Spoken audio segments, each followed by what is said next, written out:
ఓం అస్మద్గురుభ్యో నమః. జై శ్రీమన్నారాయణ. మనం రామాంజుల వారి గురించి తెలుసుకున్నాం కదా. అయితే రామాంజుల వారు ఒక ఆధ్యాత్మిక గురువే కాదండి, మంచి సంఘ సంస్కర్త కూడా. అందుకనే మనం స్టాచ్యూ ఆఫ్ ఈక్వాలిటీ అన్నాం. అందరూ ఒకటే, భగవంతుడు అందరిలోనూ ఉంటాడు అని చెప్పే తత్వం ఆయనలో ఉంది. ఒకటి ఏంటంటే ఆయన భార్య గురించి ఆయన ఆయన ఏ రకంగా ఆలోచించారు ఏంటి అనేది కొన్ని విషయాలు అయితే మనకు తెలుసు కదా. ఆయన చాలా విశాలమైన హృదయం, ఇలాంటివన్నీ కూడా మనకు కొన్ని తెలుసు. కొన్ని ఏ రకంగా కొంతమందిని వారు మార్పు తీసుకొచ్చారు వారిలో అనేది కూడా ఇప్పుడు తెలుసుకునే ప్రయత్నం చేద్దాం.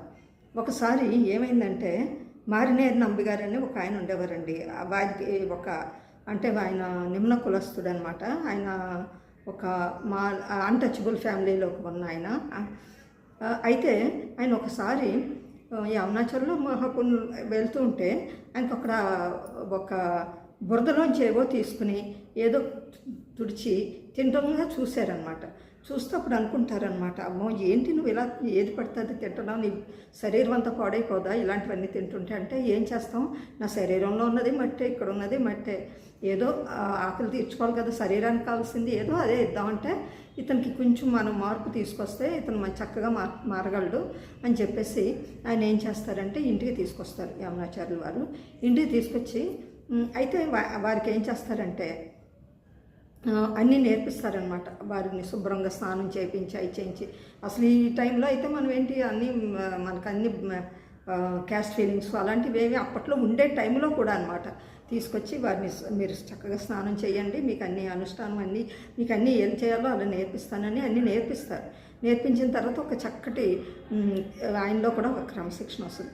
అయితే యమునాచార్యుల వారికి ఒక రాచకుండు ఉండేది, దాంతో చాలా బాధపడేవారు. ఇప్పుడు క్యాన్సర్ అంటున్నాం కదా, అలాగ అప్పట్లో ఉండేది. అయితే చాలా బాధపడుతూ ఉండేవారు అనమాట.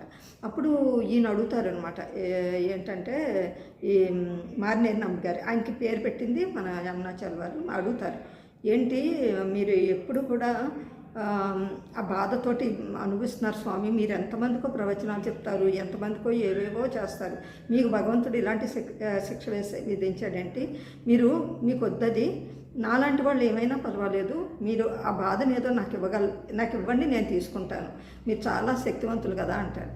అంటే నీకు అది అర్థం కావట్లేదు, ఈ బాధ ఎంత తీవ్రమైందో. నేను ప్రార్థన చేసుకున్నప్పుడు, పూజ చేసుకున్నప్పుడు, అనుష్ఠానం చేసుకున్నప్పుడు నా త్రిదండానికి ఇస్తాను, కాబట్టి ఆ టైంలో నేను కొంచెం నా ధ్యాస భగవంతుడి మీద పెట్టగలుగుతాను అని చూపిస్తాడనమాట. కావాలంటే నువ్వే చూడని ఆ త్రిదండం దర్దం అంటే మునిగిపోతున్నట్టుగా కనిపిస్తుంది మారినేరు నంబికి. అమ్మో మీకొద్దు, పర్వాలేదు, నేను బాధపడినా పర్వాలేదు, నేను చనిపోయినా పర్వాలేదు, మీలాంటి మహాత్ములు ఉండాల్సిందే ఈ ప్రపంచంలో, ఎంతమందినో ఉద్ధరించే మీరు ఉండాల్సిందే అని చెప్పి తీసుకుంటాడు. బలవంతంగా తీసుకుంటే ఆ క్యాన్సర్ పాపం ఇతనికి వస్తుంది అనమాట మారినేరు నంబికి. అయితే రోజులు పెరిగే కొద్దీ ఆ మారినేరు నంబి పాపం ఆ క్యాన్సర్ది బాధ భరించలేకపోతారనమాట. అప్పుడు మహాపూర్ణ స్వామి ఏం చెప్తారంటే, రామాంజులకి శరణాగతి గద్యాన్ని చేశారు, అది చదివి వినిపిస్తే మీకు కాస్త ఉపశమనంగా ఉంటుందంటే, అప్పుడు రామాంజుల వారు ఎప్పుడైతే శరణాగతి గద్య చదివేవారో ఆయనకి చాలా ఉపశమనంగా వినిపించేది అనమాట. ఇలా క్యాన్సర్ అంటే ఇన్క్యూరబుల్ కదా, అది తగ్గదు కదా. ఒకరోజు చనిపోవటం కూడా జరిగింది. చనిపోతే ఆయన మరి ఎవరూ లేరు కదండి, వాళ్ళకి ఆయనకంటూ ఎవరూ లేరు.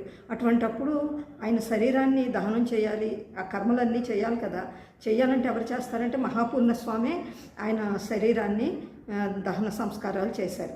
ఇది విన్న తర్వాత జనం అందరూ మండిపోతారనమాట. మన కులం ఏంటి, అతనికి దహన సంస్కారాలు చేయటం ఏంటని. ఇలా ఇదంతా గొడవ అంతా వింటున్న రామాంజుల శిష్యులు కొంతమంది వచ్చి రామాంజుల వారికి చెప్పడం జరుగుతుంది. రామాంజ చూసారా ఇక్కడ ఏం జరిగింది అంటే, మహాపూర్ణులు ఆ నిమ్న కులస్తుడైన మారినేరు నంబిగారికి అంత్యక్రియలు చేశాడు అని.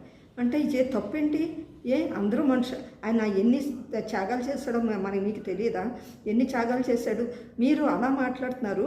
మరి జటాయువు త్రేతాయుగంలో జటాయువు ఏంటి, ఒక డెడ్ బాడీస్, అది మరణించిన శరీరాల మీద పడి తినే ఒక ఈగిల్ అంటే గ్రద్ద వంశానికి చెందింది.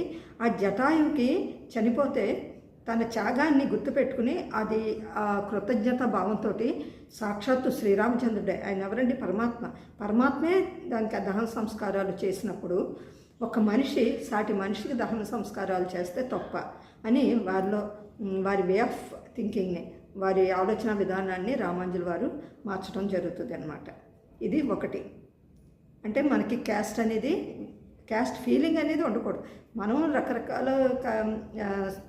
ఐ మీన్ కులాల్లో పుట్టుండొచ్చు, రకరకాల జాతుల్లో పుట్టుండొచ్చు. అయినా సరే మనకేంటంటే మనం అందరం ఒక్కటే, భగవంతుడు అందరిలోనూ ఉన్నాడు అని తెలుసుకుని మనం చేసే ఉద్యోగాలు, మనకి ఎటువంటి ఉద్యోగాలు ఉంటే అటువంటి పనులు ఉంటే అటువంటి పనులు మనం చేసుకోవటంలో తప్పులేదు.